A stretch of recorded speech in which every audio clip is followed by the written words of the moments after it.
If you don't submit to control, if you're a radical, you're less likely to be loved. You're not fitting in with society. You're viewed as an outsider. So there's a lot of social prohibitions about the outsider and the person who's going to upset things. From the time we're very young, we're taught to, worship authority basically because that's our key to survival as young children. But as adults, we never go through the rites of passage that tell us how to methodically think for ourselves, and thus we're always in a state of extended adolescence. Well, we take all this stuff, whether it's the television or it's the enculturation, the schoolyards, the teachers, we take this whole system, we put it into our unconscious mind. And it is the GIGO that comes out, garbage in, garbage out. We simply, in that computer language, have harnessed our own power by accepting all these beliefs as though they are factual, whether it's the flat earth of Columbus, or it's the idea that I'm not good enough to be or to do something I've dreamed to do. To the degree that the individual loses a sense of what freedom really means for himself, mind control is working. This is the constant battle and the struggle. What does my freedom mean to me? What is it? How deep does it go? How far-reaching is it? Individuals come already with their rights. They're born with their rights. They're inherent. They're hardwired. They're hardware. It's tragic. They've lost their sense of the importance of the individual, each individual. We're not animals. We're individuals. We're created in the image of God. And so what you have is everybody's born into this control structure. Everybody's born into authority. Everyone's born into this situation. But just because you have an authority making decisions for you at some point when you're very young, too young to take care of yourself, doesn't mean you should always cater to authority your whole life. Fatalism, defeatism, what Bob Morley called mental slavery. That's was a huge thing that he would sing about. How do we emancipate ourselves from mental slavery? Have we moved to that point of such slavery that we're too far gone? And just kind of letting it all flow by and being apathetic about it just gets you in a position of being controlled. There are some people that don't care. There are some people that don't know and don't want to know. It is very frightening. If you really look at it, you would be left with the understanding that you were obligated to do something about it.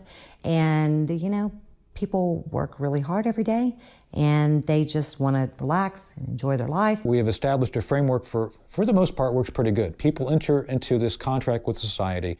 That contract allows them to follow certain rules and expect certain returns on their investment of working within the framework of the contract. Human beings form habits.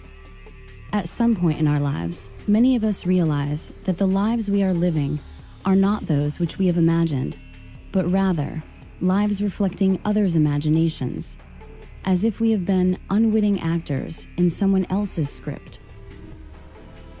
Are we acting out the artificial roles created by others who have successfully harnessed our minds through our habits? To answer that question, one must first learn how the minds of individuals can be harnessed by systems of psychological control.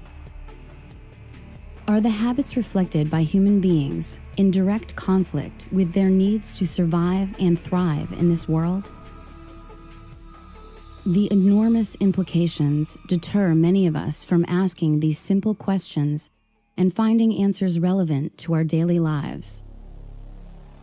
If we don't resist all of the different information that comes our way and weigh it and use our own mind instead of what somebody else wants us to think, eventually society would become nothing more than automatons, robots. The establishment it's protected itself. Unless you submit to the saturation and indoctrination and adopt all its values, you can't get in. Everyone needs to find out and really think about it. What is going too far? Because all of this is happening so fast, you need to be ahead of the game. They're ahead of the game. Humans subjugate themselves to control because they're born into it. And the tyrants and the social engineers know how to incrementally begin to slowly ratchet up the manipulation, the domination, the oppression, so that people never really recognize it coming. It's the old analogy of the frog in the boiling pot. You throw a frog into a boiling pot, folks in Louisiana will tell you this, a bullfrog, he'll jump out. But if you put him in a cold pot, turn it on simmer, heat it up slow, he'll boil, and he'll never see it coming. Well, I think it has a lot to do with group collectivism. And go back to John Dewey, he hated the individual. He hated the rugged individualism of Americans. They had to get rid of that. And Carnegie very deeply involved in that. They even talk about getting rid of that, huh? And so I think that when you've been reduced to a member of the group, the collective, whether it's through sensitivity training that teachers have to go through, or whether, it's in your own community, like we have a community-oriented policing system, where they give you a medal. If you do a good deed, well, you're part of the collective with the police.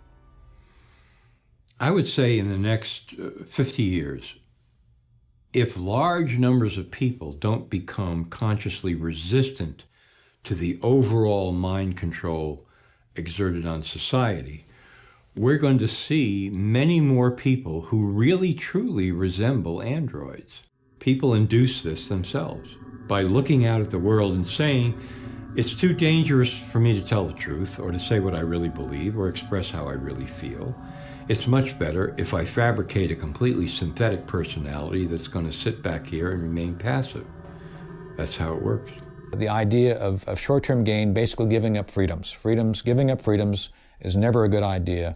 Since the dawn of time, small groups of human beings have instilled artificial circular limitations on the minds of their subjects through the procession of history. Traditionally, the limitations are imprinted on the servile population through a cunning use of language, instruction, and media for the purposes of conquest, social cohesion, and authoritative order by harnessing the human resources of the broad population. Human history reflects countless stories, regardless of what era you happen to live in, and the common thread throughout these stories is that of the struggle between the state, whatever its form, and the individual, the goal of which is to harness and subsume the individual, willingly or unwillingly, into its group collective. The role of authority is a predatory system that sees the individual basically as a unit of energy. The first forms of mind control go back to prehistory. And you would simply have a priest class that developed technologies of herbs and medicine and had a value to the tribe. But pretty soon the priest class would start studying the sky and when there were solar and lunar eclipses and would say, hey, the sun's not going to come back on this date unless you make me king or unless you give me total control. And the people would say, okay, we saw the eclipse when you said it was coming. The snake god ate the sun of the moon. What do you want? I want your firstborn child, sacrifice him to me. Every culture does that. Every culture at one time or another demands human sacrifice because that's the state or the priest class demanding absolute, total fealty and submission to it. Mind control has existed since the dawn of time. Only the methods have changed. Elites have always known, if I can control the minds of my people, I control them. Only the technology has changed. It's still the same program. It's never stopped. Sun Tzu, within the works of The Art of War, talk about the fact that if you can understand your enemy so well to the level of where you can psych him out, basically defeat him before you put one boot on the battlefield, you've become a true master of your domain. The Greek author Plato embedded several key characteristics of ruling groups in his monumental work known as The Republic. Therein, he introduces the term cybernetics as a description of steering the ship of state, emphasizing crowd control. Plato memorialized the essence of the scenario used to control individuals to this day, to make them part of the group or state. This is famously known as the allegory of the cave, a useful strategy which is emblematic of the history of mind control. The idea of cybernetics first shows up in Plato's Republic, I believe it's book 6, and in the Greek original text it's read kybernetes, but you can easily discern how this word tied into cybernetics, the control of not only nations, but how the making of individuals into the collective that forms the nations came about. As we've moved through history, every great leader has had to understand the potential of information, the potential of speech, the potential of words, the potential of books.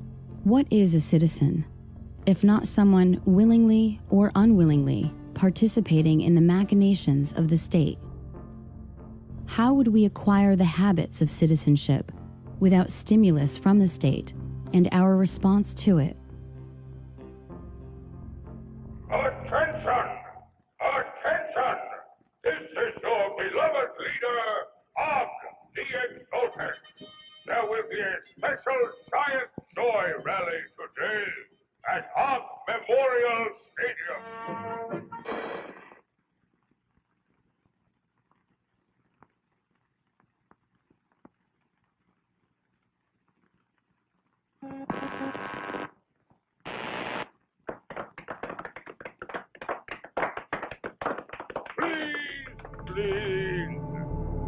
In an attempt to assist the state, a 14th century Italian named Niccolò Machiavelli crafted several books intended to help the ruling elite dominate their subjects with the most effective psychological warfare techniques available to the world at that time. And he was trying to convert the Medici family into hiring him to provide political advice. Conspiracy is the story of history. It's the story of plunderers taking care of people who produce. They claim to take care of them through government, which doesn't give you anything, it doesn't take away first. So it's not creating something out of nothing. It's very real what they're doing. They're taking your rights or taking some people's rights and adding more to someone else's rights. Concurrent to Machiavelli's efforts, the consequences of tyranny were sowing the seeds of liberty throughout Europe, with authors like Etienne de la Boétie of France leading individuals to consider their situations and discover effective means to achieving liberty for all. So this whole idea of Machiavelli telling the ruling elite how to do this in a more efficient and effective manner without people directly knowing about it. But his mistake is that these books get out there and other people start to read these books because it's not just the ruling elite. This starts to have an influence in Europe.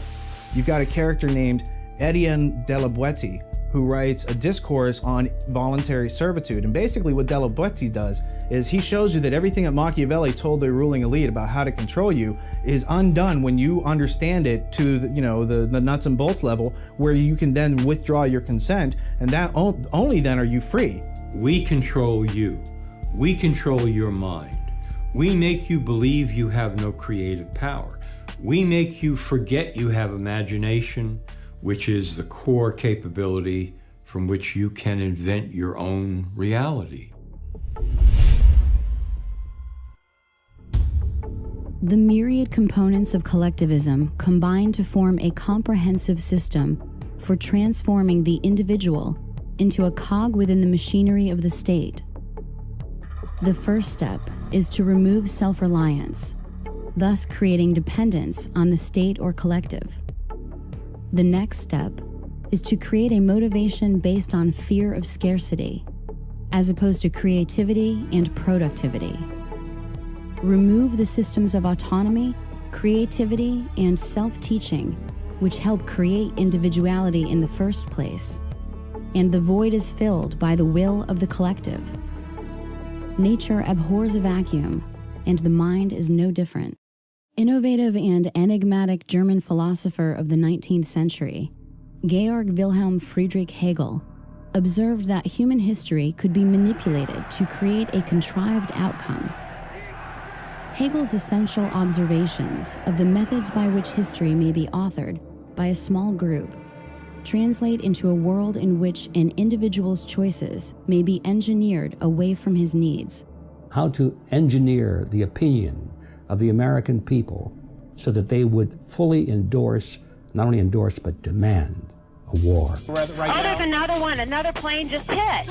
Right, oh my God, another plane has just hit. It hit another building, flew right into the middle of it. Explosion. So it's problem, the people then beg for it, that's reaction, and then it's solution, which is centralizing more control. Create the problem, people scream, you couldn't impose any solution you want on people. One recent practical example of the use of Hegel's method for control is that of the infamous underwear bomber. I'm Kurt Haskell. I'm a Michigan attorney, and I'm more well known as being the main eyewitness to the underwear bomber event on Christmas Day 2009. I saw two men approach the desk. One looked like a poor African man, or maybe late teenager, and one looked like a wealthier Indian-looking man who had on a tan suit. They were walking together, and I just thought they were a weird pair, and I was wondering why the two were together, and I listened to their conversation as they went up to the desk and talked to the airline worker. When they went up there, just the Indian man spoke, and he said, this man needs to get on the flight, but he doesn't have a passport. And then the airline worker said, well, he can't get on the flight without a passport. And then the Indian man kind of argued with her, saying, well, he's from Sudan, and we do this all the time. The student from Nigeria smuggled explosives onto a flight in his underwear. Prosecutors staged a demonstration of what might have happened, but something went wrong. Abdul Muttalab's trousers burst into flames. Passengers and crew grabbed him. The plane landed safely. A source has confirmed that Farouk Muttalab is the son of Alhaji Muttalab, former chairman of one of Nigeria's biggest, wealthiest and most respected banks, First Bank of Nigeria. As soon as this happens, we see Mr. Chertoff all over the news and TV everywhere promoting these body scanning machines. But there are a few things we could do to make things better. First, we could deploy the scanning machines that we currently are beginning to deploy in the U.S. that would give us the ability to see what someone has concealed underneath their clothing. To meet agendas in conflict with the needs of individuals, the ruling class creates an artificial crisis to which the public reacts by begging for the ruling class to intervene. The ruling class then enjoys the plunder made possible by removing the self-reliance from individuals. Good morning, everybody. Today's hearing is the third in a series of subcommittee hearings focused on some of the causes and consequences of the 2008 financial crisis, a man-made economic assault on our country that is still foreclosing on homes, shuttering businesses, and driving unemployment.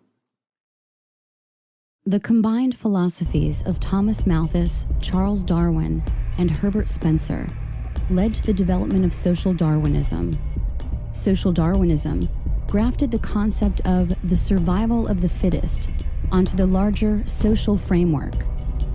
Claims of biological advantages or superiority could then be advanced as justification for future economic policy relating to the poor, and as the basis of Francis Galton's pseudoscience of eugenics in the 20th century. So Darwin comes along about 150 years ago and comes out with his theories on where life comes from, and then it's survival of the fittest, and that the best organisms are able to survive in a competitive environment and move forward in the evolutionary chain. And whether that theory is correct or partially correct or totally wrong is a side issue. The robber barons, the British royalty, the J.P. Morgans of the world publicly adopted the idea of Darwinism and merged it with predatory eugenics. And the eugenicists, who have always been looking for scientific causes to justify their sinning, if you will, that's what they found so useful in Darwin's work, is they said, we've already had this belief system that we're better than you, but we now have science to back it up. Our entire current civilization, what we know as globalism, the New World Order, is based on eugenics scientists that developed their theories in the last 200 years, mainly in England, Germany, and the United States. The entire science of genetics, biometrics, eugenics, computers, all of it came out of the search for a system of total control over humanity. So the issue with eugenics is it claims to be a science of self-adaptation for human species. So it sounds like a great thing if you're an individual. You want to make yourself better. If you reproduce, you want your kids to be strong and survive. However, the people who are doing it are taking and making a bunch of decisions for other people and violating volition and their free will all over the place because that's their modus operandi. In his 1928 book, The Open Conspiracy, former British psychological warfare expert H.G. Wells wrote, "The political world of the open conspiracy must weaken, efface, incorporate, and supersede existing governments. The character of the open conspiracy will then be plainly displayed. It will be a world religion. This large, loose, assimilatory mass of groups and societies will definitely and obviously attempt to swallow up the entire population of the world and become a new human community. The immediate task before all people, a planned world state, is appearing as 1,000 points of light, but generations of propaganda and education may have to precede it." The government of England put massive funding towards the study of humans, and not just medicine, but human behavior. And so all the sciences that the British Empire used on countries that it was attacking and regions it was conquering were also turned inward against their own populations. In 1948, Eric Blair, the British journalist and author who assumed the nom de plume of George Orwell, wrote the iconic dystopian novel 1984. In it, Orwell outlined a collectivist future governed by technocrats, in which a big brother totalitarian state maintains control of society through constant panopticon-inspired surveillance, fueled by a perpetual war and emboldened by both covert and overt forms of mind control and mass persuasion. The premise of the panopticon, it was an architectural design that was set up to maximize the power of surveillance. So if the prisoners didn't know, they could never tell if they were actually being watched at any one time, so they would have to assume that they were always being watched. Through 1984, Orwell introduced the concept of newspeak into popular culture, a debased language structure that would suppress the ability of the masses to upset the power of the state by regulating their thoughts through an illusory police force known as the thought police.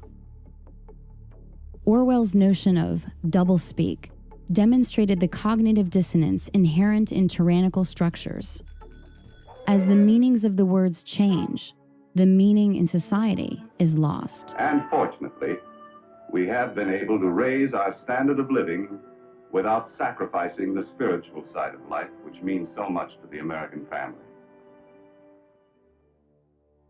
Thomas Henry Huxley, the man known as Darwin's bulldog, produced a number of grandchildren, the two best known and most influential being Julian and Aldous Huxley. Sir Julian Huxley, an evolutionary biologist, was elected as the first Director General of the United Nations educational, scientific, and cultural organization, and also served as both vice president and president of the British Eugenics Society. So the Huxley family is highly interesting because T.H. Huxley is the teacher over H.G. Wells who becomes a famous protege. But Huxley's whole family is not only intermarried and working on these eugenics ideas themselves, but they have, he has a famous son and grandson and all sorts of famous cousins that tie into the Darwin-Wedgwood family. So notably, you have Aldous Huxley, who coins the phrase Brave New World in 1932 with his novel, which is really describing a technocratic future by which people are pharmaceutically drugged into loving their servitude.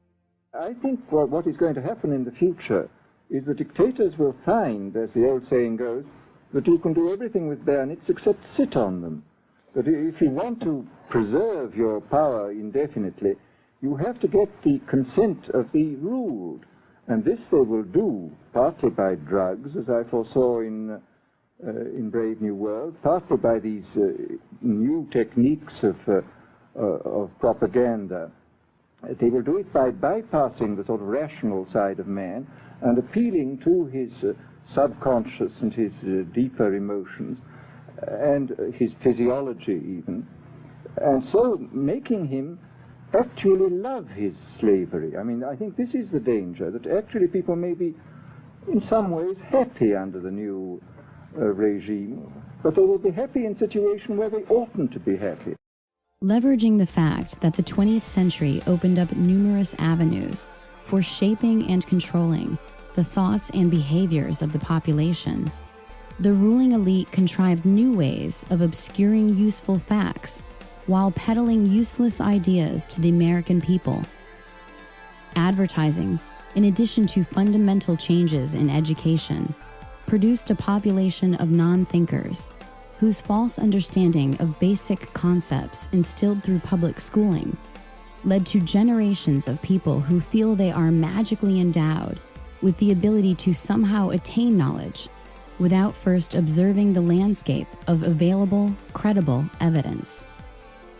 One such artifact of credible evidence which demonstrates that our lives are being scripted by the ruling class is a 1966 textbook authored by Georgetown professor Dr. Carroll Quigley, titled Tragedy and Hope, A History of the World in Our Time. In it, Quigley details a secret society, partially funded by central banker Lord Rothschild, enacted by Cecil Rhodes and led by Lord Alfred Milner, and the Round Table Journal of International Affairs, which Quigley terms the Milner Group. The first questions most people ask upon hearing of such a book are, why is it so important? And why do so few know about its existence? This is a key book. It's almost like the Rosetta Stone to decode everything they're doing. It's over 1,000 pages long with incredible, documentation in the bibliography of how this ruling elite based out of Britain is using a full spectrum dominance model to fund the communists, to fund the fascists, to fund the Democrats, to fund the Republicans, so that there looks like there's a choice, but everything really is moving towards collectivism for the general public, while the elite themselves are exempt from all their own rules. These are the ideas of people who plunder that care not about laws or boundaries or nations or your rights. They see might makes right. And so when Cecil Rhodes goes in and creates Rhodesia, and you have South Africa and the De Beers whole cartel of diamonds and gold, and then you look at who Cecil Rhodes left his will to, who funded him to go down there and do that, you keep coming back to the historical central bankers that have been manipulating world events as we've been taught them for at least since the beginning of our country. 1776, 1790 is when they start to gain a foothold. They then come over in the 1820s, 1830s, 1840s, pre-Civil War, gain a stronger foothold. And by the end of the Civil War, we're completely switched over to a system that we had fought 60 years before to overthrow. Once the power structure got all the best and brightest students of the world and put them through Rhodes Scholar type programs, not just in England, but in other nations, they could then control the brain trust and have a fully programmed new generation to take control of the governmental, corporate, and media systems to carry out the program. Their goal was to dominate all of those major power centers quietly behind the scenes And by moving the leadership in a certain direction, then they knew that they could control the masses without the masses even knowing that they're being dominated and led by a very small, powerful elite group. In further pursuit of the science of controlling human resources, the last will and testament of Cecil Rhodes spawned the Pilgrim Society in both America and England, which created a global brain trust. Its goal? To assert global control by dividing its tasks into working groups, such as the Council on Foreign Relations, Bilderberg Group, and Trilateral Commission throughout the 20th century. In more recent history, the long-held beliefs of the ruling class regarding control of the individual's body by the undermining of his mental abilities were then furthered by the technological breakthroughs of the 19th and 20th centuries. In the 19th century, the Prussian government conducted research into the study of how to make individuals compliant cogs in the machine of their conflict-based empire. Prussian psychologist Wilhelm Wundt determined that the individual human being has no soul and can thus be programmed like an automaton or robot. You see, the social engineers don't need us under social Darwinism. We're scum to be removed. We are seen as nothing but biological androids or replicants from the Philip K. Dick book, Do Androids Dream of Electric Sheep, turned into Blade Runner. We're just seen as dumbed down biological workers. When individual identity has been forsaken, it is much easier to compartmentalize the minds of those being controlled. Various personages throughout history have described the human being as a machine, but it was the synergy amongst the work of Wilhelm Wundt, Ivan Pavlov, and many others, which scientifically quantified the individual as soulless, thus justifying manipulation to plunder individuals of their rights, transforming individuals into human resources. Our system is copied from a 1819 Prussian system that's a three-tiered education system. One tier is for the intellectual elite. The second tier is for the servers of the intellectual elite. They would be the professionals, the doctors, the lawyers. And the last tier is for the lay. It's for the masses. Education, as we know it, is nothing more than mind control. It is the science of control. And the British scientists, the eugenicists, came up with systems to dumb people down and make them submissive. But the German model, in fact, namely the Prussian model, that was designed to create soldiers that were owned by the state, but that were so brainwashed they were proud to go off and march into musket fire. That system, known as kindergarten, is the whole basis of modern Western education. How do you measure the achievement of a nation? If you want to know how we're really doing, take a look at our schools. For on what we're doing here and in schools throughout the world rests not only our future fate, but perhaps the very fate of civilization itself.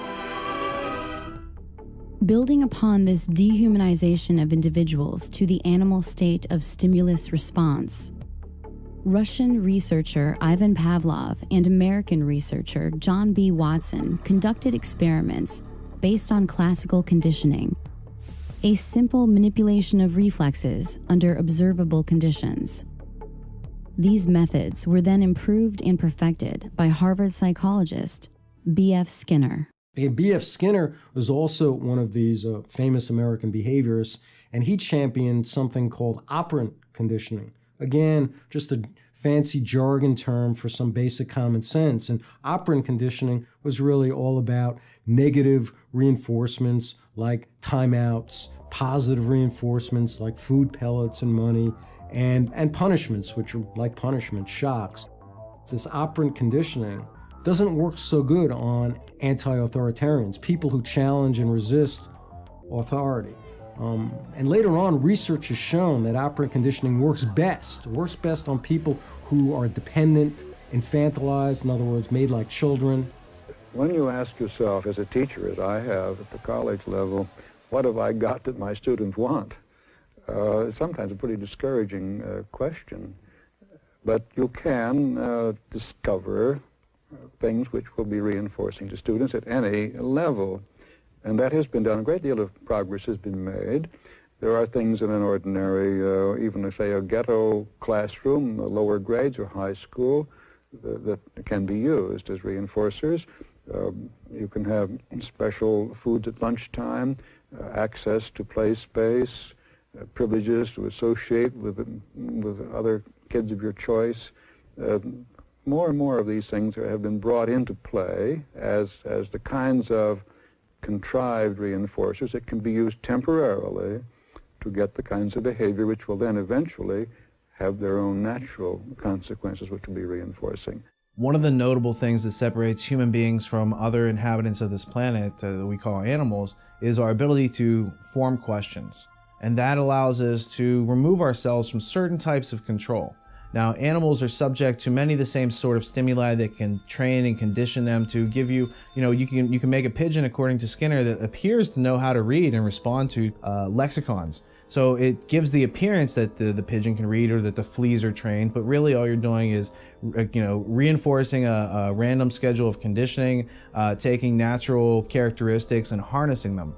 So what you see in the 20th century, not only with the eugenics crowd and all these other things that we've talked about, what you see is they go after the root cause of humanity. The root cause of humanity is that we've learned to, speak amongst ourselves, and we've learned to observe reality, remove contradictions, and get to that which exists. When somebody obscures that feedback loop between you observing and testing it out and verifying it, when someone obscures that, they can take total control of your awareness. These methods of classical conditioning had advocates in other fields equally or more influential.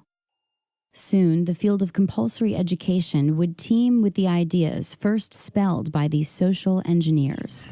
These children are being taught to accept uncritically whatever they're told. Questions are not encouraged. How can you ask such a question? Have you got a textbook? Yes, ma'am. Does it say here that our law courts are always just? Yes, ma'am. Then how dare you question the fact? Sit down. And so we aren't surprised when... But it must be true. I saw it in this book right here.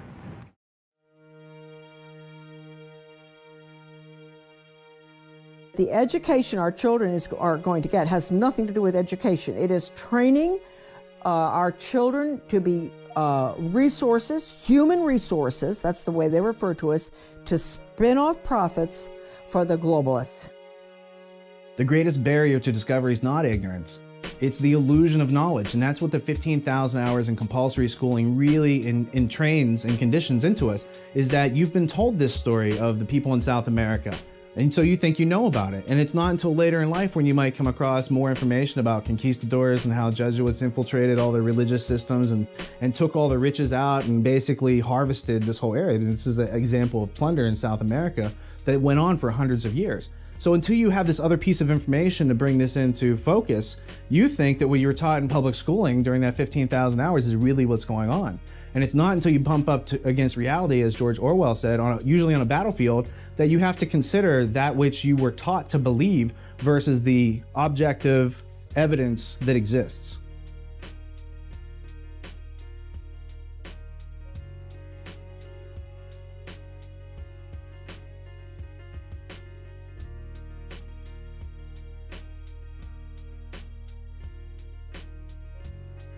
John Taylor Gatto was an award-winning educator in New York who took kids that couldn't even read or write, were headed for prison, and made them top-level students.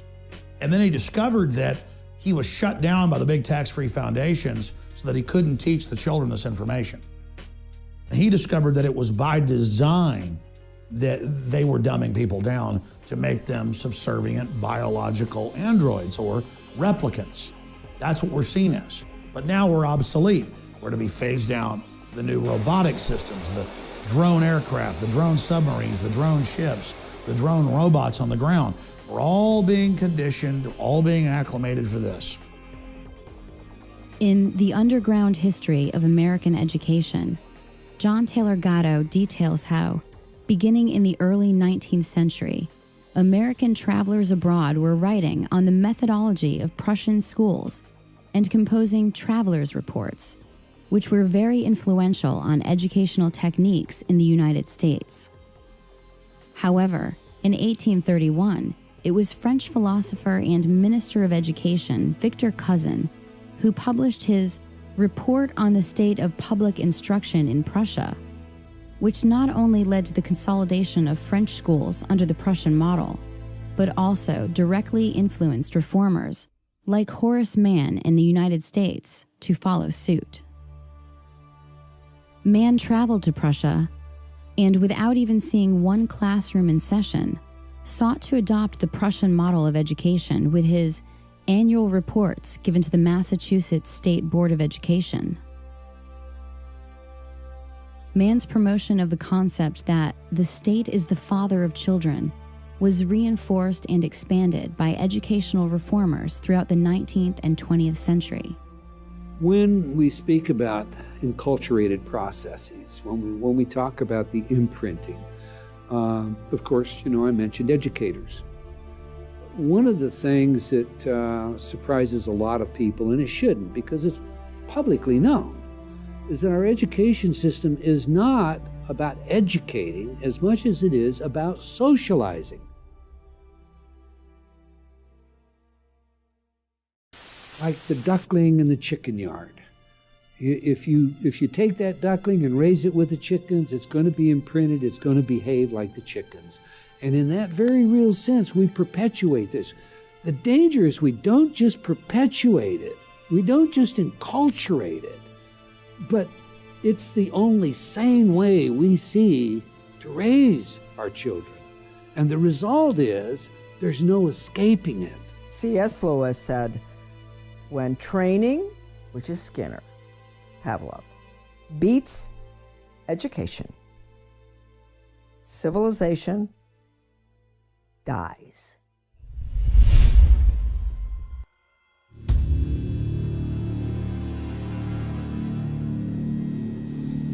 Although education has proven to be highly effective in controlling human behavior, more intensive research would need to be conducted away from the prying eyes of the public.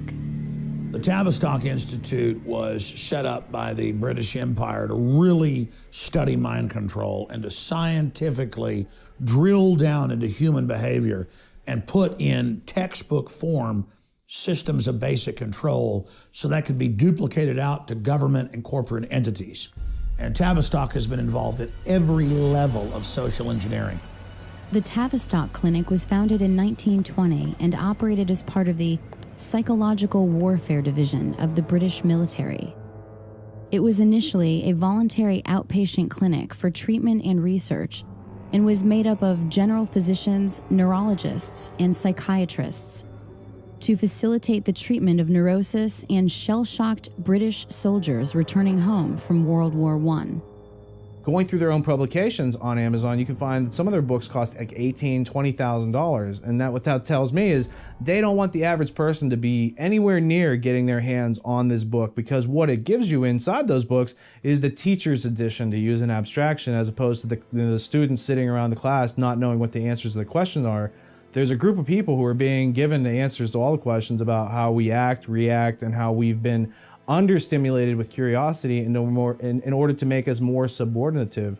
You could say much of our world today is the world of the Tavistock Institute and Edward Bernays.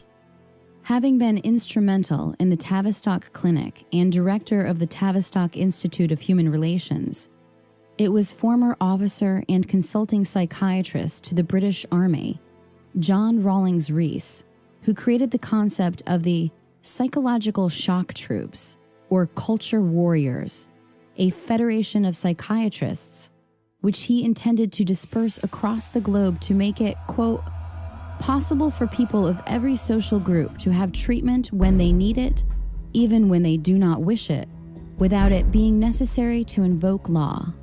The Tavistock Institute's influence did not stop simply at social psychology. Kurt Lewin, former head of Britain's Psychological Warfare Bureau, was a German refugee who became the founder of modern social psychology in the 20th century, an early consultant to the OSS, and an influential researcher with the Tavistock Institute in the area of management thinking and action research, specifically focused on the tactics of managing change within society.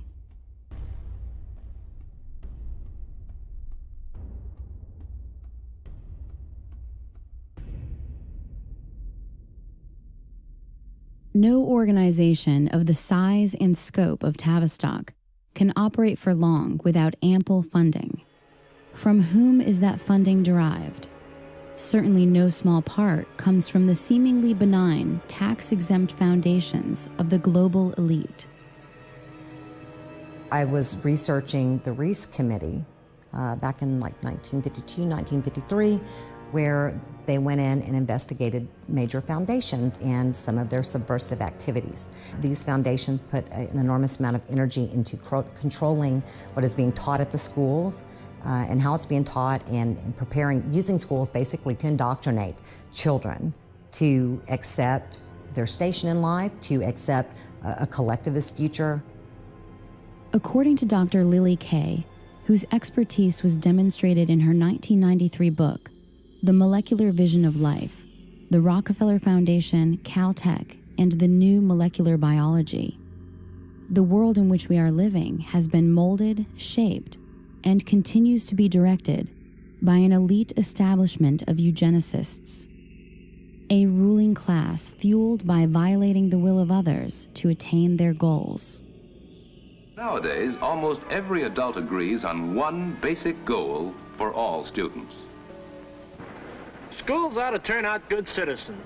Yes, good citizens. That's right. Absolutely. This country always needs good citizens. The real goal was to change America from an individualist system into a collectivist system, and in which case it could be merged with the rest of the world, and there would be this great new world order that we hear so much about in recent years. The purpose of creating tax-exempt foundations was not just to collect more money, but to invisibly assert influence over the power centers which control the programming of individuals, specifically to breed the self-reliance out of individuals and prepare them for the collectivist lifestyle planned by the ruling class. Their goal: to undermine personal liberty on biological, social, and economic levels. They came together and decided what they were going to do with this money was to gain control of education in America, not for a philanthropic purpose, but to change the thinking of the American people over a generation or two. The globalist social engineers hungered and desired and coveted the power that the liberty in the U.S. had created. They wanted to take it over, and the tax-free foundations wanted to use it as an engine of global domination, and they've done that. And the Reese committees were the only time when Congress stood up constitutionally and demanded all the big foundations come and testify and open their private books. And the Rockefeller, the Carnegie, the Ford Foundation, they all came and said, look, we're here under presidential directive from more than 50 years ago. We've been told to collectivize the United States, to merge it with the Soviet Union. We've been told to make America more compatible with authoritarian regimes, and we're just doing what we were chartered to do. Until the creation of language, brute force held the key to fear, and thus to the control of individuals through violence and physical aggression. With the innovation of language, the minds of individuals could be harnessed with ideas and beliefs, making less significant the physical dominance of previous generations. This is how, for example, men of small stature could keep otherwise brave and ferocious gladiators as household slaves, whose deaths could be used for profit and entertainment. Out of the ashes of World War II rose the specter of human experimentation in the form of the 1939 to 1945 exodus of Nazi intelligentsia to continue their research and experimentation under the protection of national security. After being denazified, They were given new identities to live among those against whom they had fought. We brought Werner von Braun over here and several other scientists, including those that were involved in concentration camp medical experiments, including mind control experiments. A lot of these guys were, as far as the State Department was concerned, war criminals. They were linked directly to the Nazis and therefore couldn't get visas, couldn't come into the United States. So the CIA set up this series of programs to route everybody around the State Department visa requirements, get them into the country. Everybody knows about the race at the end of World War II to get Nazi scientists. The Russians wanted them, the United States and England wanted them. And the United States and England got most of them because the Nazis didn't want to go to the Soviet Union, another authoritarian system. They wanted to go to a, quote, freer system. And like an infection, they came to England, Canada, and the United States. And it wasn't just over NASA and rocketry with Werner von Braun and Goddard and others. It was tens of thousands in mind control and torture and military science and surveillance. And the CIA got modeled to a great extent off of the Gestapo. And so we see really the evil of the Nazis being transplanted back to the United States and England, where the eugenics philosophy that they had embraced had originally sprung. The Office of Strategic Services, the precursor of the CIA, under the direction of William Wild Bill Donovan and Allen Dulles, recruited Nazi scientists and aided their importation into America. Among them were rocket scientist Werner von Braun and the aeronautical physician Hubertus Strughold. The problem that the United States was facing was there was all these German scientists who were kind of in the wind, loose, wasn't clear where they were going to end up. And the French, the British, the Russians, and the Americans were all trying to recruit them. The Germans had developed lots of different advanced weapons. And they'd also done a lot of experimentation on human beings in the concentration camps. So they had a lot of medical data that we didn't have. They had, of course, the rocket scientists and the airplane scientists and all of the rest of it. And Paperclip was our version of going into Europe and finding these guys and bringing them to the United States to work. What we're missing in the documentation, we have physicians, aerospace medicine people, film people, ball bearings, projectile experts, all kinds of scientists. We're missing from the story the psychiatrists. But there must have been psychiatrists brought over, in parallel to Strughold under Paperclip. German financing came from America, came from Wall Street, and came from American corporations. Even the political support that Hitler got in Germany was, to some extent, traceable to American influences. Prior to World War II, American financiers, banks, corporations, all decided that there was money to be made in pre-war Germany. After all, they all knew that Germany was preparing to become a military aggressor, and it needed money to construct vehicles of war. They were spending a lot of money designing and building tanks and airplanes and military carriers and things like that, submarines, ships, and there was money to be made. And so Wall Street and some of the largest corporations like AT&T and even Ford Motor Company got very much involved with the Nazi regime. The experiment that went on became known as Nazi Germany starts in World War I and the Versailles Treaty in Paris 1919, basically giving the Germans the short end of the stick, giving them war reparations that they can't possibly pay, totally unrealistic. Now, this famous German banker named Hjalmar Schacht gets together with a guy from the Bank of England named Montague Norman, and they create something in 1932 called the Bank for International Settlements. And they use this as a clearinghouse for all the national debts, but really it's being used to launder money. What you find then is that same group, Hjalmar Schacht, becomes Hitler's banker. So Hitler is totally financed by these people who are making their lives out of pulling the wool over other people's eyes. And at the same time, they want to have the National Socialist experiment to test out the Prussian education system that they are using and about to roll out all over the world. Following the 1945 completion of Operation Paperclip, the CIA created MK-Ultra, a top-secret mind control research project, which was managed by Sidney Gottlieb under the direction of Allen Dulles. The program began in the early 1950s, was officially sanctioned in 1953, and officially terminated in 1973. The program engaged in many illegal, unethical, and immoral activities. In particular, it used unwitting US and Canadian citizens as its test subjects, which led to controversy regarding its legitimacy. MKUltra involved the pioneering of many methodologies to manipulate individuals' mental states and alter brain functions, including the surreptitious administration of psychoactive drugs and other chemicals, hypnosis, sensory deprivation, isolation, verbal and sexual abuse, and other various forms of torture. When I interviewed John Marks about Search for the Manchurian Candidate, he said a very interesting thing to me. He had been given 10 boxes of CIA information on a Freedom of Information Act request, not his first. He had been trying to get this kind of information on the mind control program of the CIA in the 50s, 1950s, for a long time.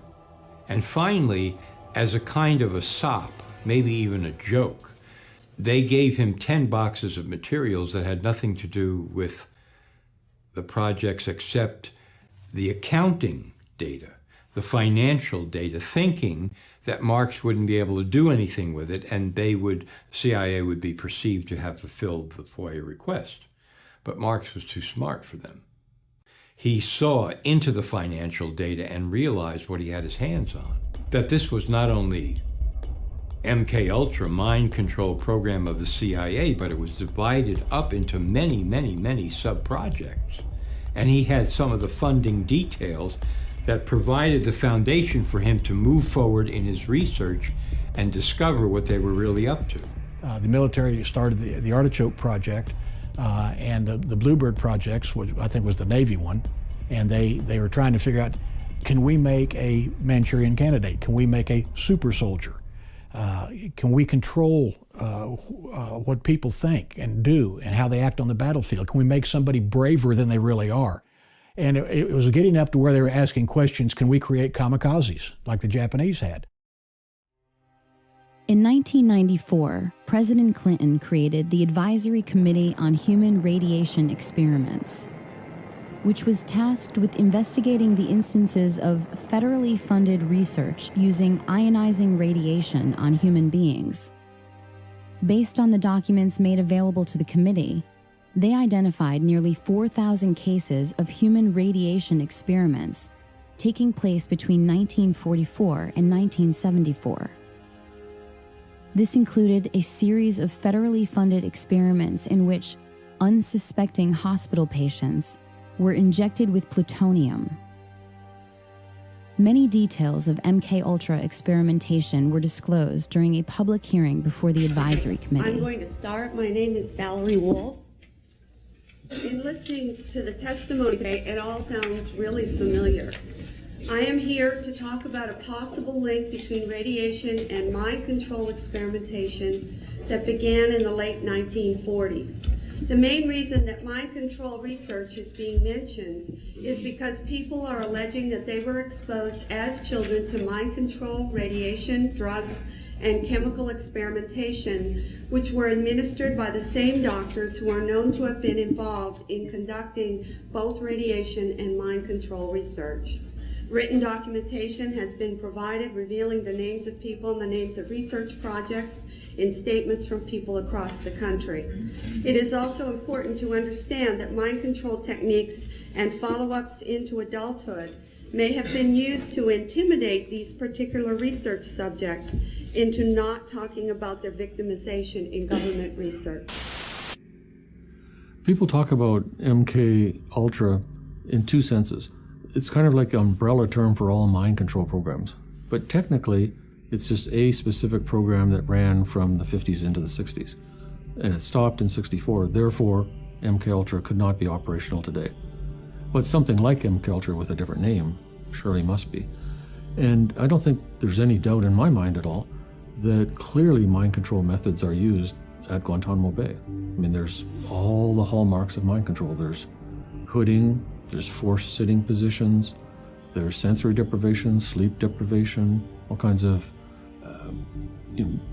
attacking a person's belief system, sexualizing the interrogation, subjecting them to things that go against their religious faith, probably hallucinogens and drugs, can't document that, waterboarding.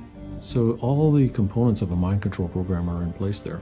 The hearings weren't really about that, and the women didn't have solid documentation, but they told the kind of stories that I hear over and over from mind control victims. So Claudia Mullen and Christine Nicola get up on the stand in Washington and they say, yes, radiation, but it was only one part of mind control experiments that we were subjected to by the U.S. government starting out when we were children. And then somebody on the committee said, from what I've been told by witnesses, pretty much, thank you very much, and now we move on to the next witness. Right. Like, let's pretend none of this took place. In the 19th century, Franz Mesmer's brand of hypnotism entertained countless audiences, which consequently evolved, both covertly and overtly, throughout the 20th century. CIA's Dr. George Estabrooks, a graduate of Harvard University and a Rhodes Scholar, finally created methods of reliable hypnotism, enabling its application to the science of social control. George Estabrooks was a Canadian-born psychologist whose career was at Colgate University in upstate New York. As early as 1943, in his textbook Hypnotism, he described in great detail, going back to the Second World War, taking Marines or other military people, using hypnosis and other programming on them to create a new personality. So he calls that Jones A and Jones B. And the new program personality would be given an assignment, which could be a career, penetration, any kind of assignment. And the out front regular person would have total amnesia, complete lack of knowledge of the assignment. Estabrooks was a leading authority on hypnosis, programming soldiers during World War II to act as couriers, who were not aware they were hypnotized operatives on a mission.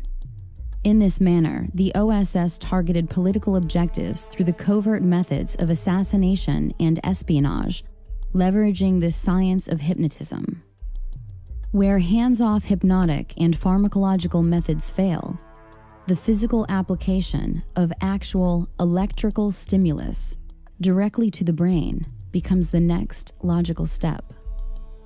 In 1964, Yale neuroscientist Jose Delgado implanted radio-controlled electrodes into the brain of an aggressive bull in an attempt to control its behavior in a ring with a matador. With the push of a button, Delgado himself was able to stop the bull in mid-charge. He didn't stop with the bull, but also conducted experiments on cats, monkeys, and even human test subjects. You had people as young as 11 he was doing this to. One was a 16-year-old girl, and there's pictures in his books where she's kind of staring off into space, vacant. Another she's strumming on a guitar. Another she's pounding on the wall, all based on what button he's pushing on the transmitter box. Delgado developed what he called a stimoceiver that allowed him to target specific emotions and regulate behavior by aiming radio stimulation at different regions of the brain. His idea of the future is, and this he was totally serious about and described in detail, we're going to put electrodes in the entire population, except probably Dr. Delgado himself, and a few elite generals, and we're going to control the entire population. And this is not going to be fascism, this is going to be the next step in evolution. Dr. Donald Ewan Cameron was a Scottish-born psychiatrist who was president of the American Psychiatric Association from 1952 to 53, and later first president of the World Psychiatric Association. Cameron was directly involved in the brainwashing attempts of Central Intelligence Agency's top-secret MK-Ultra mind control program. Under directives from Sidney Gottlieb and funding from the CIA funneled through various front organizations, he spent years researching and experimenting with behavioral modification techniques. It was here that the CIA funded a series of experiments, severe experiments. The work was done by the Institute's then director, Dr. Ewan Cameron. It is the closest experimentation to brainwashing yet disclosed. His work, unprecedented in psychiatry, consisted of 3 areas which he called sleep therapy, psychic driving, and the ultimate depatterning. Dr. Maurice Dongier, current head of the Allen Memorial Institute. In his psychic driving, so-called type of therapy, he would give the patient intensive electric treatment in order to make the patient regress deeply, become forgetful, and then he would attempt to implant new ideas in the mind of the patient. Now, to a layman, it would appear that Dr. Cameron was trying to take the slate and wipe it clean, the slate being the mind. In other words, brainwashing. Exactly, that's a very good comparison. Brainwashing. Yes, if you like. Dr. Ewan Cameron was a MKUltra contractor. Officially, it says that he didn't have top secret clearance, but I'm sure that in fact he did. The reason I say that is he was at different times president of the Quebec Psychiatric Association, the Canadian Psychiatric Association, the Society of Biological Psychiatry, and the World Psychiatric Association. Ewan Cameron was the most famous psychiatrist in the world during the 1950s. You name a psychiatric association of any size or scope, he was the president of it. He became a psychiatrist.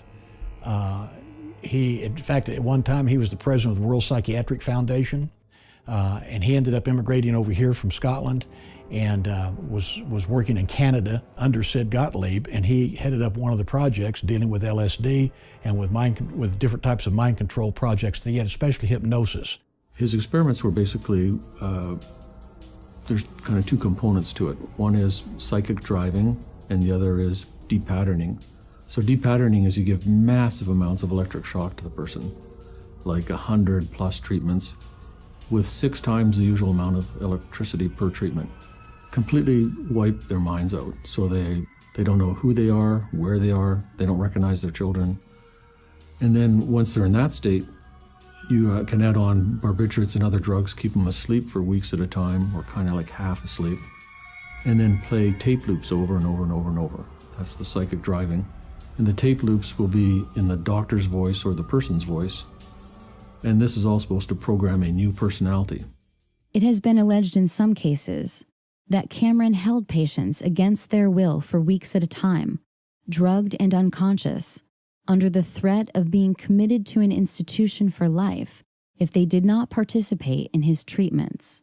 He began a program of torture, and I don't use the word lightly, on patients who had no idea this is why they were coming to him. They were people who came to him for therapy, for help, and he experimented on them as a torturer would to create new personalities.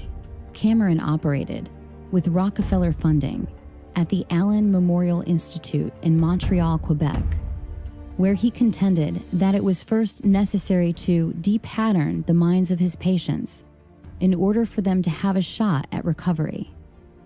He also participated in the Nuremberg trials of 1945, interviewing many of the top Nazi defendants. After World War II and the creation of the CIA, the need for a truth drug and drugs that could perform, that the CIA could use for other purposes, increased. They turned to the Bureau of Narcotics and Harry Anslinger. And again, Anslinger anteed up Agent George White to be his lead agent in this program called MKUltra. It started basically in 1952 in New York City. White was working with a CIA officer named Sidney Gottlieb. Gottlieb was chief of the Technical Services Division at the time, and he had access to a lot of LSD. CIA scientists had decided was the drug that they were going to focus on now. Pot wasn't considered quite potent enough to do the things that they wanted to do. White conscripted a couple of federal narcotic agents to help him, a couple of informants, narcotic agent informants to help him, and went into the streets of New York and got a softcore pornographer named Gil White to help him as well. Apparently White had his own sexual perversions, which have been written about. He was into S&M, so he had a couple of qualifications for the job, which went beyond just being a federal agent who could perform these functions. He actually was good at acting out the sorts of things that went on in the drug underworld. In 1953, the program was formalized, and it was called Midnight Climax. And White had a safe house in New York City, which the CIA outfitted with a two-way mirror, with microphones and recording devices, so that White and the CIA scientists could actually film people who had been surreptitiously dosed with LSD. The program expanded beyond merely LSD. And what they found out was that the safe houses themselves were probably the most valuable aspect of this program. Prostitutes that were in their employ that would bring people to these apartments, and they could actually record them while they were doing drugs. In 1960, the CIA opened another safe house in New York City. And I talked to the people who were running this safe house. And one of the narcotic agents said to me that they felt that the CIA was actually using this safe house when dignitaries were visiting the UN, or politicians were coming to New York City to talk to the mayor or state or even federal officials, that they were using filming them and potentially using the films for purposes of political blackmail. Another CIA-funded Harvard graduate was Dr. Martin T. Orne, whose expertise in hypnotism, psychiatry, and psychology was a valuable asset to national security. A close friend of Dr. George Estabrooks, Orne's work in hypnoprogramming at Cornell in the 1960s was funded by the Human Ecology Fund and the Scientific Engineering Institute, both of which received funding from the CIA. To provide cover for operations like Midnight Climax, the CIA's MKUltra psychiatrists formed the False Memory Syndrome Foundation to obscure the facts of these covert experiments, creating confusion enough to deny acts of pedophilia, cult abuse, and other inconvenient truths of CIA activities. The False Memory Syndrome Foundation's board was a who's who of MKUltra. There, Dr. Orne was joined by another CIA MKUltra psychiatrist, Dr. Jolyon West, who was the protege of Dr. Ewan Cameron. Like his esteemed MKUltra colleagues, West was infamous for his hypnoprogramming abilities, using words to make patients believe that their memories of abuse were just figments of their imaginations. The people who started the False Memory Syndrome Foundation, Pamela and Peter Fried, stated to public that Peter had been falsely accused of incest by his daughter, whose name is Pamela. She's now the editor, has been for quite a few years, the editor of the Journal of Trauma and Dissociation, to which I've contributed numerous papers, and it's really the main journal for the study of multiple personality, which was created on purpose in the Manchurian candidate programs under MKUltra, Artichoke, Bluebird. Contractors on that included Jolly West and Martin Orne, and they're on the board of the False Memory Syndrome Foundation, which says that all these cases of multiple personality are created by the therapist, and all the memories are false memories. I cannot dismiss what our intelligence agencies have been able to do by way of mind programming in different forms of research, Project Bluebird, MKUltra, and so on and so forth. Well, let me just say it this way. Jules Romaine, testifying on behalf of the CIA to Congress, said, and this paraphrase is going to be so close to word for word, it's unbelievable, We now know that we can take a man and, given sufficient time, educate him to kill his mother and father and eat them in a stew.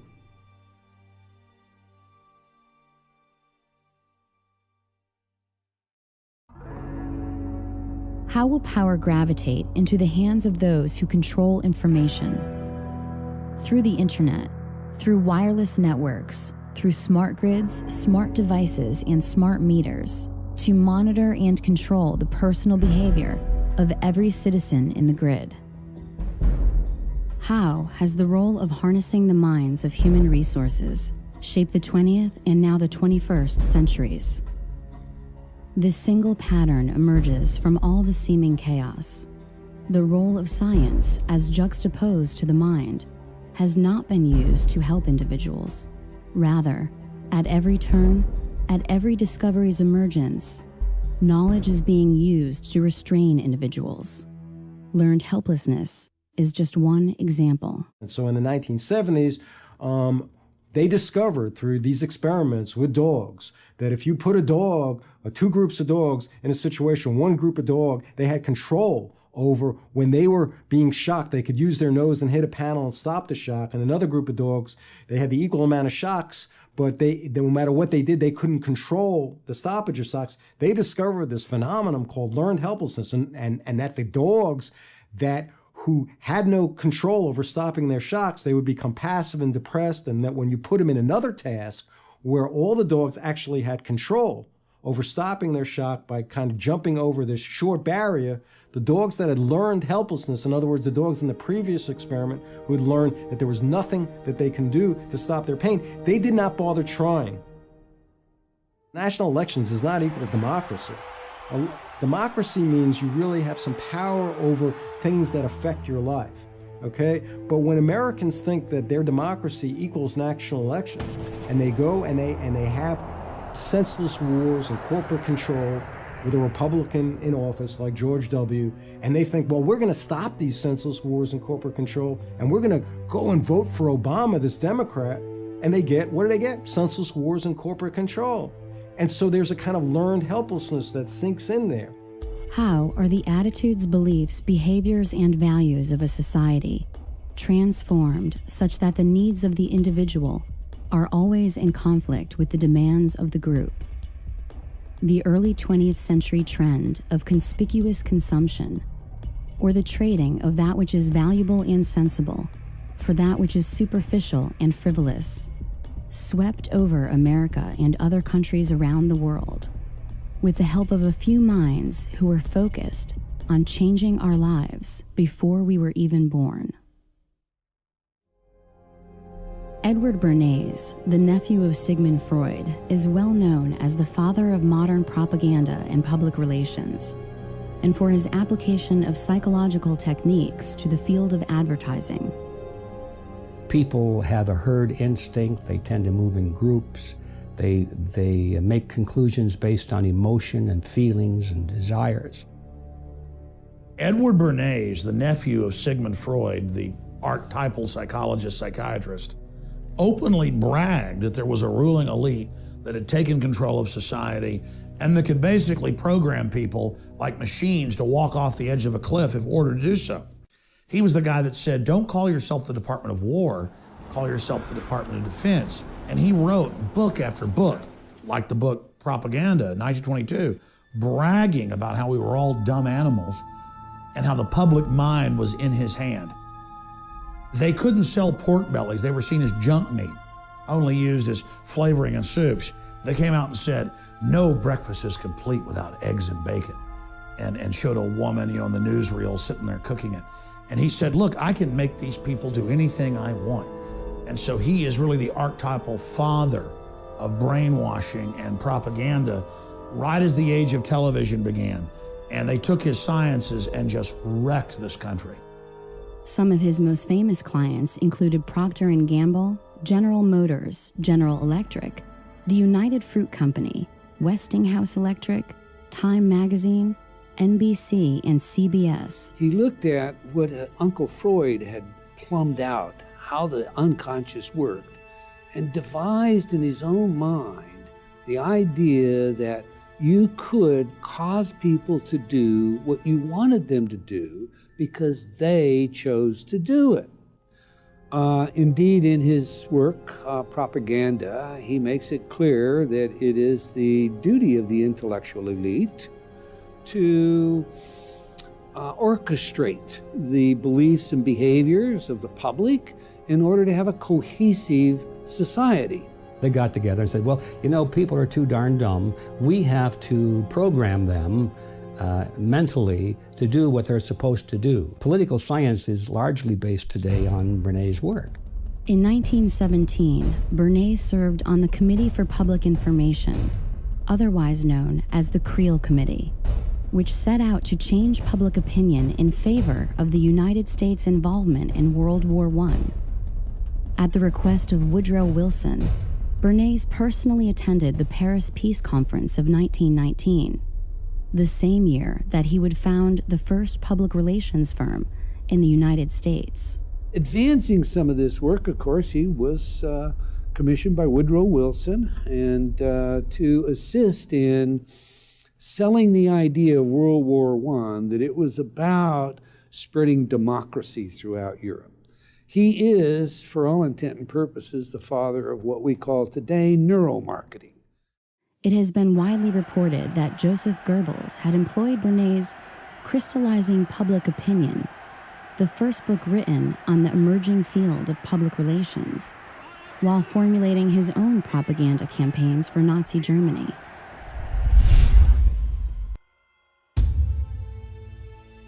Moving beyond Bernays, other luminaries in the manufacturing of public consent included Walter Lippmann and Ivy Lee, both of whom complemented these tactics by expanding the breadth and depth of mass media entrainment of individual minds.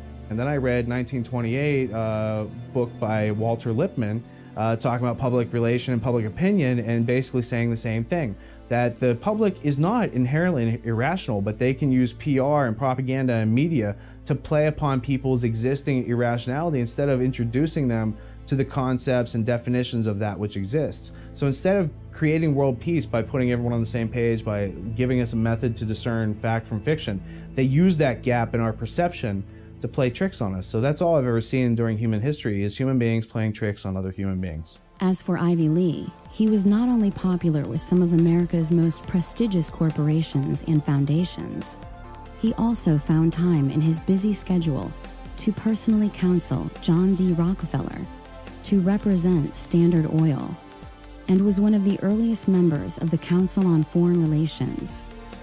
Moreover, in the 1930s, Ivy Lee was a consultant to Adolf Hitler, tasked with developing strategies to improve Germany's image in the United States and abroad.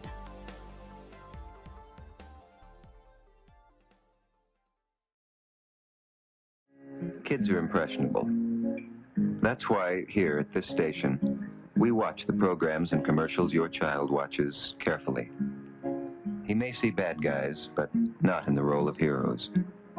He'll learn that crime doesn't pay. Because your child's welfare is our concern, too. That's part of our code. The code of the National Association of Broadcasters for television and the greater public interest.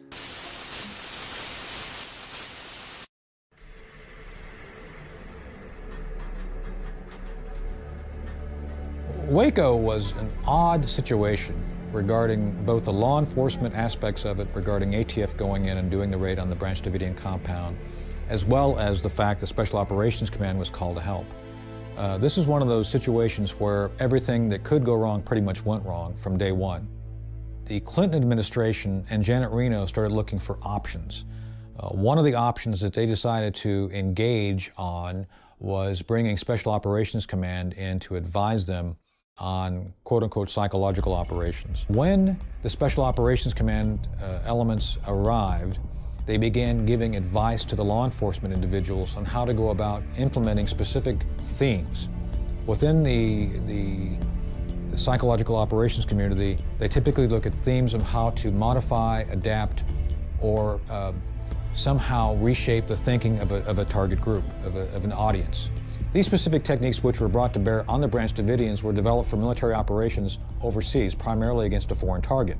So another question has to be asked: what is the wisdom of using psychological operations techniques developed for a foreign audience against a U.S. target? Again, a very controversial issue. How does one defend themselves against strategic information, propaganda? It's a very simple answer. Ask questions. Always check your source. I, as a public figure, am often having to speak publicly about issues and information. I look at everything. I've been criticized by my friends. Oh my God, you look at Fox News, you look at CNN. Absolutely, because the false information being provided to the mainstream outlets means something. So why are they saying things a certain way? How are the habits of individuals changed and then reinforced to create new behaviors preferable to the collective? In the 21st century, the method has evolved little from millennia ago. Only the technology has changed. Today's television provides those who leverage public airwaves with an opportunity to control individuals far beyond the simple linguistic programming of radio. The major point of television is the commercial. The programming is designed to kind of keep people hanging in there long enough to watch a commercial, and that they're in a more passive, zombified state to buy into the goofy, silly commercial. That is the point of it. You are willingly subjecting yourself and your family to psychological warfare assault, not just with the semantics, not just with the messages, but the very flicker rate of the television, on record, patented to put you into a dreamlike sleep state where you're highly suggestible. You think you're looking at a constant picture. You're really not. On modern televisions, you're looking at LEDs, and they're going on and off. Because they're going on and off, there's a brain entrainment process that takes place. To make it real simple, it comes down to this. Research shows us that the average person, when placed in front of a television set in less than 3 minutes, will go into alpha.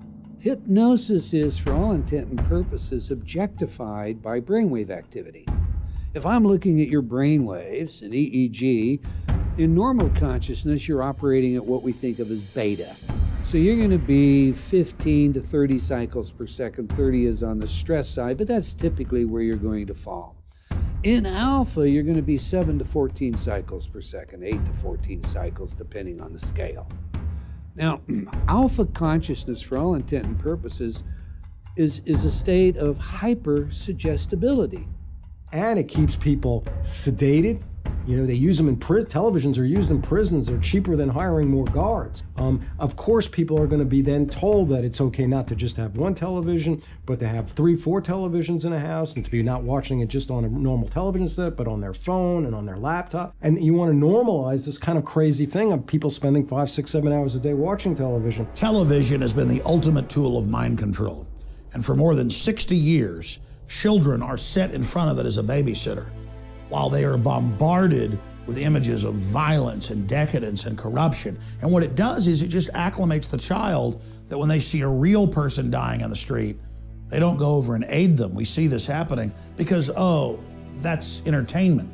In fact, people now have been recorded laughing at someone hurt because it's just more entertainment. They've had their basic empathy disconnected, cut off.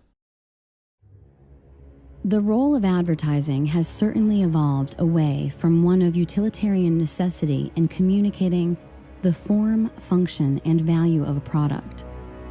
The application of the behavioral and psychological sciences has played a seminal role in the way corporations now sell products to consumers in American society and internationally. In 1921, after leaving Johns Hopkins University, John B. Watson, the founder of behaviorism, took a job with the J. Walter Thompson Company, and by 1928, he was vice president of the entire firm. Watson introduced new market research techniques into advertising and discovered that sales could be influenced by manipulating images associated with brand names. For instance, blindfolded smokers could not tell the difference between brand name and generic. J. Walter Thompson remains one of the most powerful advertising agencies in the world today. Most people believe that you're going along through life making your own choices, making your own decisions, okay? I decide to do this, I decide to do that, I did that. By watching the brain live time, neuromarketers today know exactly what product to place where, how to package that product, what colors you're going to respond to, what images you're going to respond to, what kind of pre-programming already exists that they can couple it to. And so when you have a society where people are being told at every level to consume, to buy their way into happiness, and that's their only salvation, that's their only way into happiness, is to then you have what I call a kind of fundamentalist consumer society. How is that problematic? Why is that dangerous? Well, when you have people who only care about buying things, you're gonna make people weaker in a lot of ways. You're gonna certainly make them less self-reliant. And when they're told that you just buy things, buy your way into happiness, they don't realize that you can gain strength by doing a lot of things yourself, okay?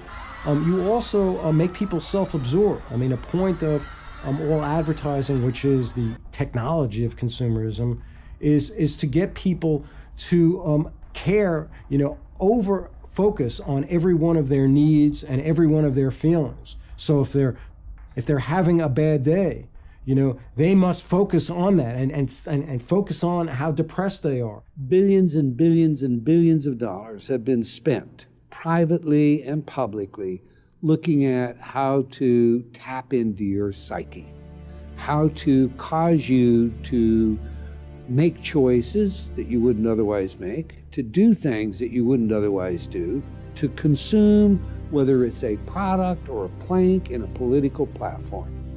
I've also asked the school board to make a part of every day some kind of anti-violence, anti-gun message. Every day, every school, at every level. One thing that I think is clear with young people and with adults as well is that we just have to be repetitive about this. It's not enough to simply have a catchy ad on a Monday and then only do it every Monday. We need to do this every day of the week and just really brainwash people into thinking about guns in a vastly different way. To me, with the media just willing to report whatever the government tells it to report, that gives the government free rein to create whatever story or narrative it wants to create for whatever purpose it wants to create a story for. And that's where we're at. That's why when you put on the 6 o'clock news and you switch from one channel to another, they take their commercial breaks at the same time, they tell the same news stories, and they tell the same news stories at the same time. But then you go to the internet, you go to BBC out of London, or one of the other foreign news services, and you see all kinds of news that we never hear about here. Mass media today is the cutting edge of psychological warfare, and it is nothing but an all-out assault against the general public.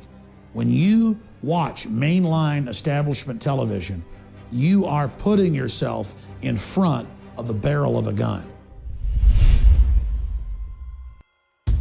Cognitive dissonance occurs when individuals lack consistency in their methods of thinking, and thus, contradictory elements attempting to reside simultaneously as fact create frustration, confusion, anger, and aggression. It is the difference between what you think the world is and what the world actually is. Cognitive dissonance is really, again, a fancy psychologist term for, again, some common sense, which is this tension that people will experience when they have two opposing kind of ideas. The role of psychology in advertising is to create cognitive dissonance, or the conflict between what you have and what you want, and to fill that void by adapting your behavior accordingly in order to achieve your reward. If an entire society can be properly dosed with mind-altering but culturally approved drugs, this cognitive dissonance may be largely assuaged. With social control as their aim, the ruling class sought to expand their ability to influence the individual. Mind games, those of psychological warfare and advertising, were simply not enough. The opportunity existed to employ chemical treatments, physically affecting the hardware of the brain, to complement the already existing harmful software in the form of effective propaganda and advertising. The tax-free foundations, including the Carnegie and Ford Foundations, followed the lead of the Rockefeller Foundation in the widespread funding of pharmacological solutions to social control. And they say, we will give you $1 million for your medical school if you teach pharmaceutical drugs in your medical school. So the doctors come out, they're very happy because they got this wonderful building, all these high-paid teachers, the best talent, the best brains you can buy, all funded by tax-exempt foundation money. But what comes out of that is that the doctors are taught drugs, drugs, drugs. Psychiatry itself as a profession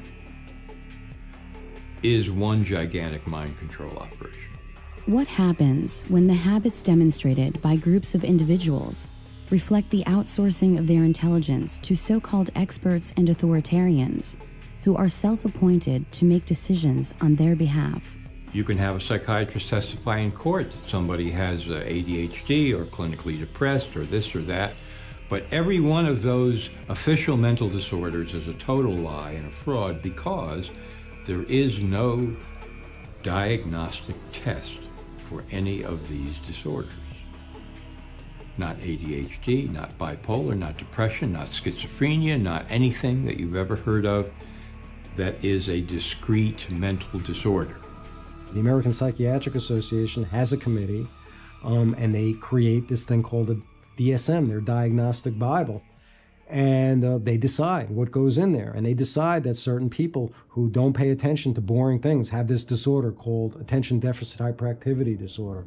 And if you accept that you have a disease, as opposed to like, well, maybe I'm somebody who can really pay attention to things that are interesting me, but I'm somebody who's stubborn enough to not really want to pay attention to things that are boring for me. And that maybe that's a good thing. That's how you maybe have something really a worthy contribution, as opposed to allowing people who are bores to fill up your whole life. You only want to listen to things that actually really are interesting for you. If you accept these ideas, though, that you have a disease or there's something essentially wrong with you, you're going to be more a prey to authorities controlling you. And some of these drugs, such as the SSRI antidepressants like Prozac, Paxil, Zoloft, and so on, are known to induce violent behavior, including suicide and homicide.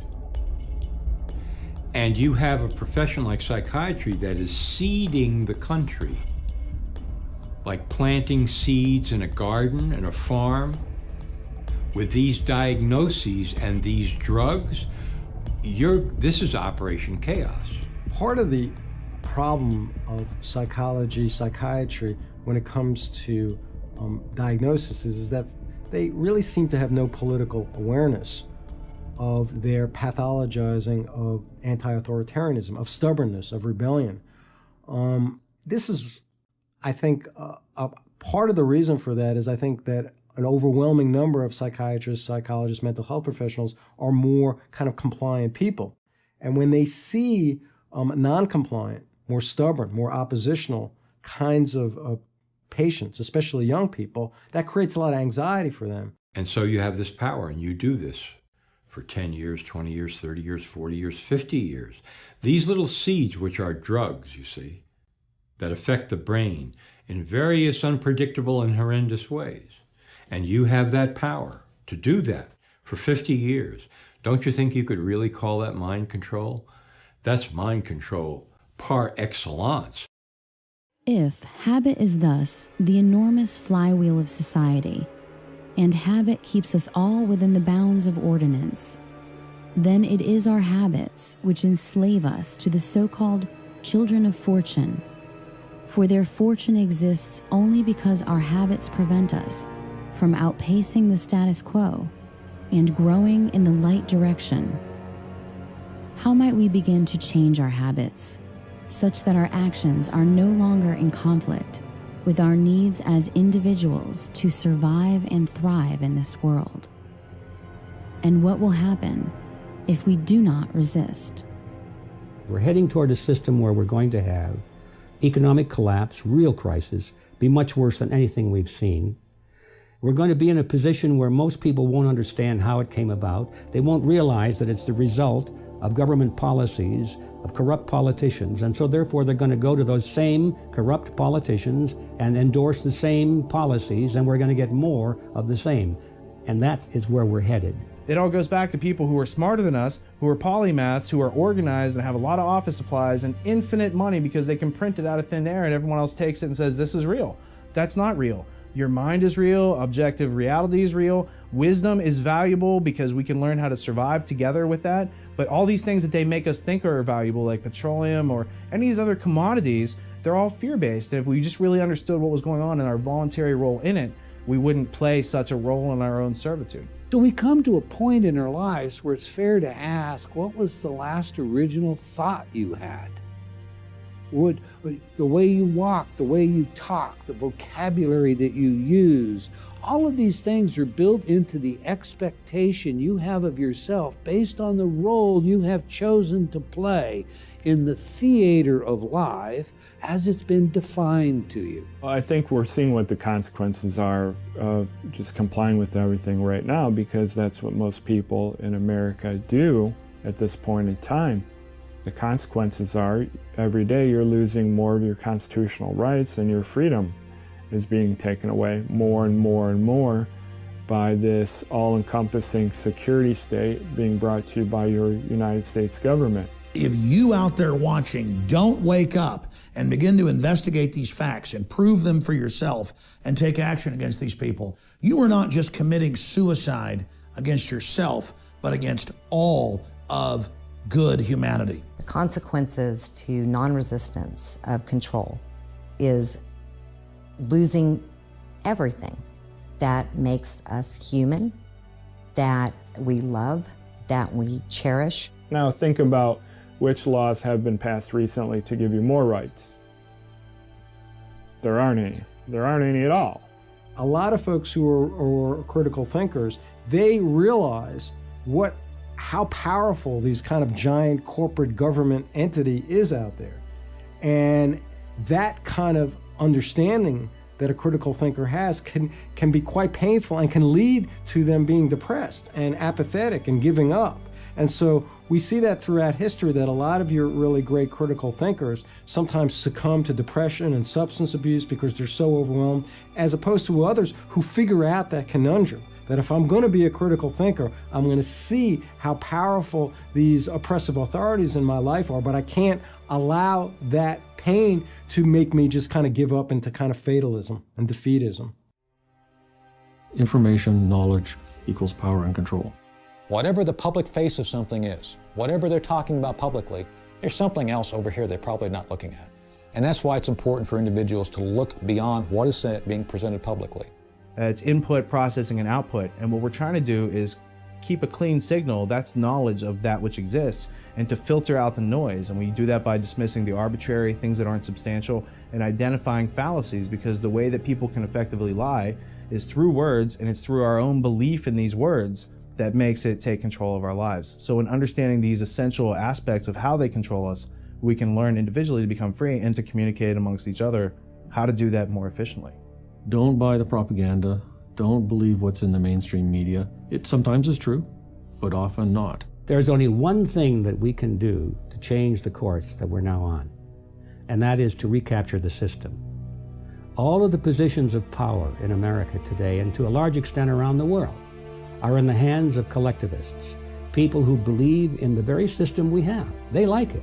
First thing we have to do is we have to take the schools back, and then we have to educate the kids that, hey, this happened in the past. These are the things that happened. You have to have a conscience, and you have to take a stand.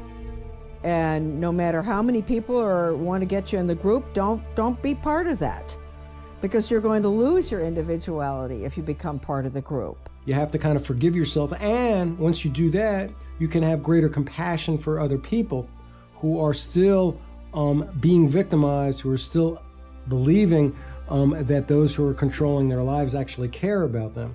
A large segment of the population that are so-called conspiracy theorists, but I don't have a problem with these people.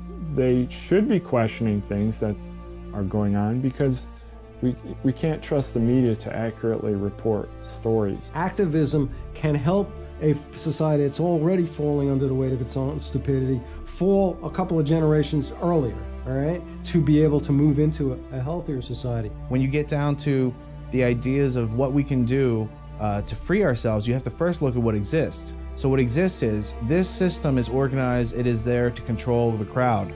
And if you do not resist it, you lose all individuality, you lose your identity, you outsource your thinking, you are being denied your life. And that is every bit as serious as someone trying to stab you in the back, because without your life, liberty, and the ownership of your own work and your own labor, you have no rights under their systems. Freedom means freedom, not some freedom, but all freedom. As long as you don't take away the life, liberty, or property of your fellow man, you should be free to do everything that you want to do. That's what built this country in the first place. So the solution to the problem is to return to that high ideal, return to that high ground. Then everything is possible.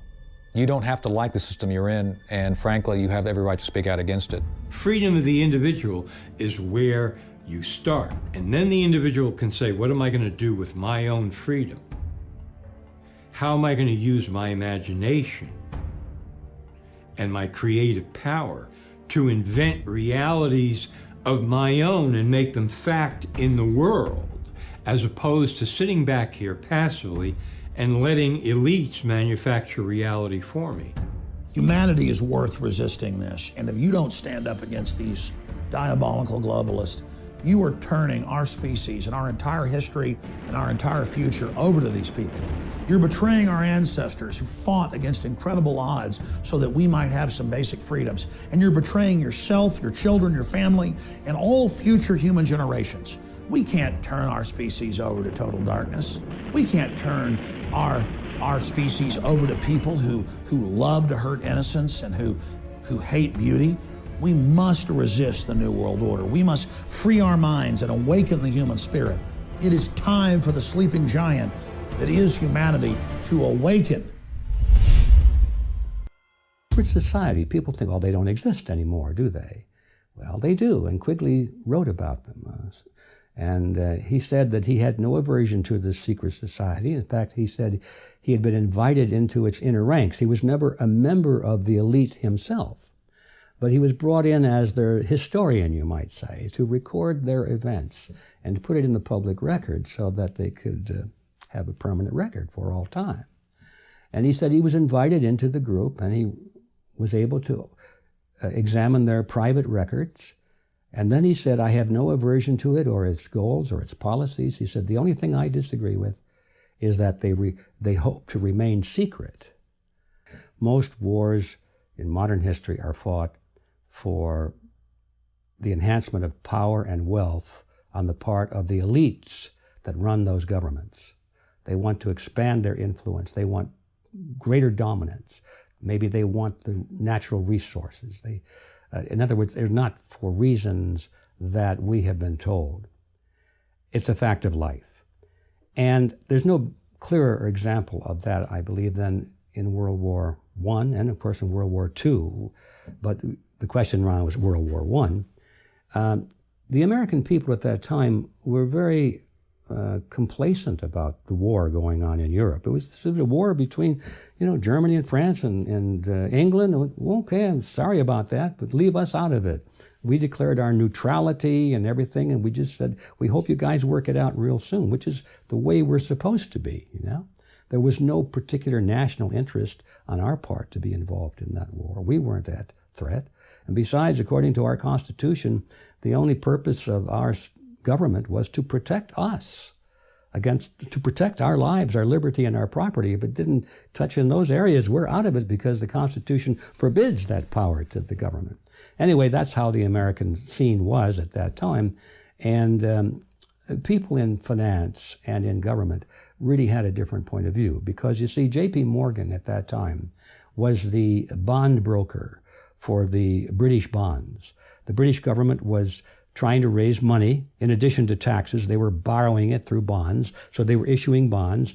And J.P. Morgan was given the franchise to sell those bonds in America, and he sold a lot of them. Advertisers have done is they've looked at Freud and psychology, and they've looked at the id, the ego, the superego, the thanatos urge. They've looked at the conflict that Freud discussed that human beings live in, this psychic tension, the impossibility to live up to the requirements of a superego, a perfect parent, the libidinal urges that drive us towards sexual impulses and gross behavior that we have been trained, and fortunately so, to harness and find socially acceptable ways to act out. Now, because they're aware of this tension, because they're aware of this heightened arousal, this anxiety that exists, they look at how they can tweak it, how they can play on it.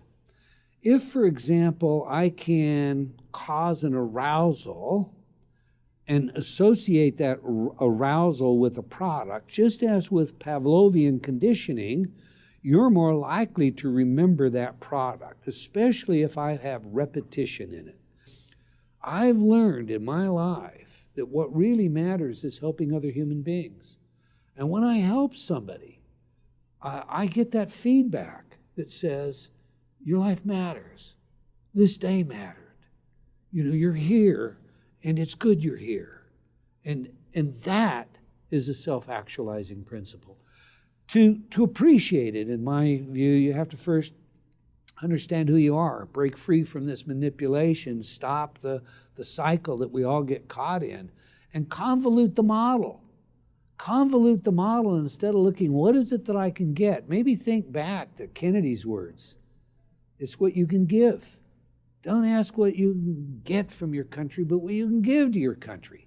You know, don't get up in the morning with, how much do I get, but what can I give? I know this. It doesn't matter if you're an attorney, you're a doctor, you're a plumber, you're an auto mechanic. When you do your very best to help that person that comes to you as a customer, not to take their money, but to help them, to sincerely help them, you make a difference. Doing your very best is as close as you're ever going to get to being your very best. Cheating yourself by whatever means, whether it's on your taxes or not keeping your word, or cheating yourself is cheating yourself. I'll say it again. Doing your best is as close as you'll ever get to being your very best, and there's very few of us in pursuit of that today. The fact that I can speak here freely to you, to all of us, is a great, I think, indescribable benefit of our society, one that we should defend tirelessly. The idea of free speech, free expression is the best antiseptic against manipulation, against propaganda, against information operations. And that's why it's so critical that we as citizens always try to seek the truth, always try to be true to what's best for the country, e pluribus unum, versus what may be good for the short-term benefit, the idea of short-term gain, basically giving up freedoms. Giving up freedoms is never a good idea, and frankly, once you give them up, it's always harder to find them again in the long run. Excellent. One more question, we can keep it short. You've already basically answered Sure. this, but we can, how do people, I mean, we're going to be talking to the audience now, how do the people who are learning about this, how do they defend themselves against strategic messaging that is not in their best interest? How does one defend themselves against strategic information, propaganda? It's a very simple answer. Ask questions. Always check your source. I, as a public figure, am often having to speak publicly about issues and information. I look at everything. I've been criticized by my friends, oh my God, you look at Fox News, you look at CNN. Absolutely, because the false information being provided to the mainstream outlets means something. So why are they saying things a certain way? What does this really mean? Even false information means something. So that's why it's important to understand what's being said when it's being said. In addition to that, then, you want to go to blogs, you want to go to original sources where people have firsthand experience. And you got to combine all of these things to understand the world. The world is a complex entity. Frankly, one of the things which has happened that goes beyond, say, 2,000 years ago is the level and scope and availability of information. We are inundated with information. That's why it's even more important for individuals to sort through it as rapidly as possible, to seek the truth. And frankly, you know, people, I think, are smart enough to understand when something's true and something's not. I guess you could call it your spidey sense. If something doesn't look right or smell right, it probably isn't right. So go with that. Try to understand why you feel that way. Always ask questions. Never accept simply what is presented at face value. Trent Lott, Senator Trent Lott spoke to me one time in the Fox Green Room when I first became a public figure in 2005. And his guidance to me has resonated. There's 2 points he wanted me to remember. He offered 2 points of advice. First point of advice was, in Washington, D.C., in this town where we're talking right now, it's never good to be right ahead of your time. Well, we found that out through Able Danger and the fact that we were so far on the cutting edge, people didn't want to hear what we had to say. And frankly, when it became public knowledge, people didn't want to talk about it. So that lesson is absolutely true. Senator Lott was absolutely correct. The second lesson he taught me, and this is something that I'm still learning today, he advised me that whatever they're talking about publicly, whatever the issue is in the news, whatever the information is about that topic, it's really about something else entirely. And I believe that to be true. Whatever the public face of something is, whatever they're talking about publicly, there's something else over here they're probably not looking at. And that's why it's important for individuals to look beyond what is being presented publicly and try to figure out for themselves what's really going on.